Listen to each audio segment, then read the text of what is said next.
So Mark Zuckerberg announced that Facebook is no longer doing fact checking. Here's my question to anybody watching this. Did you really think Facebook had fact checking people? Like on staff?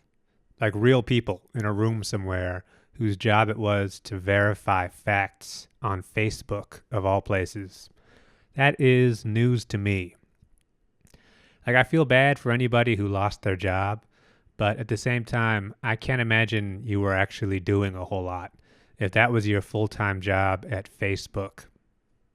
I think that's why Mark Zuckerberg did this, is that there's no way he was ever going to get credit for, moderation or fact checking on Facebook.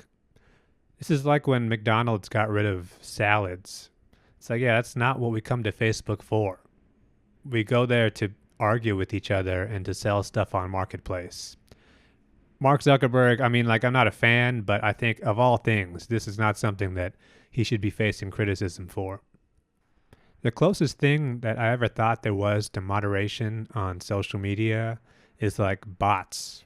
That's why people say unalive now instead of kill. And they use whatever coded language just because they're afraid to trigger whatever filter system that the algorithm has built in. They're worried more about algorithm than they are about censorship. And the fact is, Facebook is always going to have, they are literally an AI company at this point. So even if they're not employing real people to actually go post by post and verify facts, there's always going to be some annoying AI filter bot that's going to be suppressing whatever it is you say on Facebook if you say the wrong thing. So that hasn't changed. I am seeing some people who are framing this as a win for Trump because Mark Zuckerberg is now a Trump guy, and apparently Dana White is now on the Meta board of directors or whatever. I can see why people are saying this, but I really think this whole thing is going to be much, much worse for Trump. This is not going to be a good thing. You got to think Republicans control all three branches of the federal government going forward. So anything that happens in the next 2 to 4 years is going to get blamed on the Trump administration. All the climate disasters that you know are going to happen, that have been happening with increasing frequency, economic crises that are going to be triggered by, his immigration policy and just the natural way that the world is going right now. There's going to be a lot of bad stuff that happens in the next 4 years, and people are going to naturally blame the guy who's in charge. That's just how people operate. That's why Biden got blamed for inflation. Trump printed a bunch of money. Biden also printed a bunch of money. Inflation didn't hit until it got to Biden, so that's who we end up blaming. Fair enough.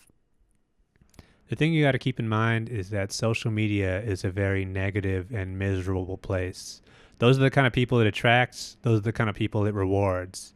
So it's always going to reward the party that is out of power.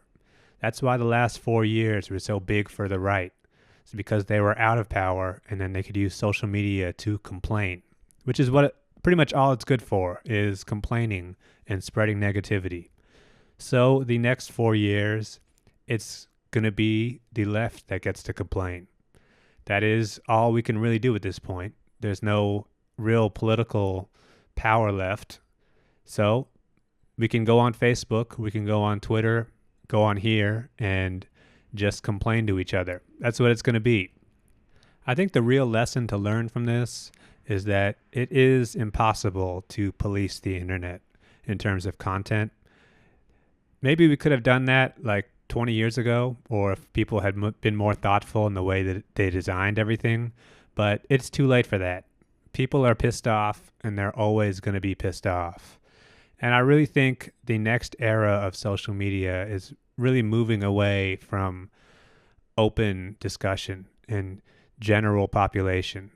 Things are getting much more segmented. I think the future of social media, you're seeing this a lot with like younger people. It is Discord. It's Telegram. It's group texts. It's not like posts that go everywhere. It's posts that go to your team. And then, it kind of infiltrates from there.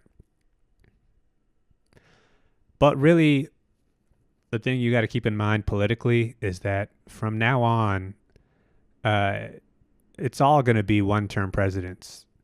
People are miserable, and the only recourse they have is to complain online. And they're never going to go offline. So all they're going to do is complain even more.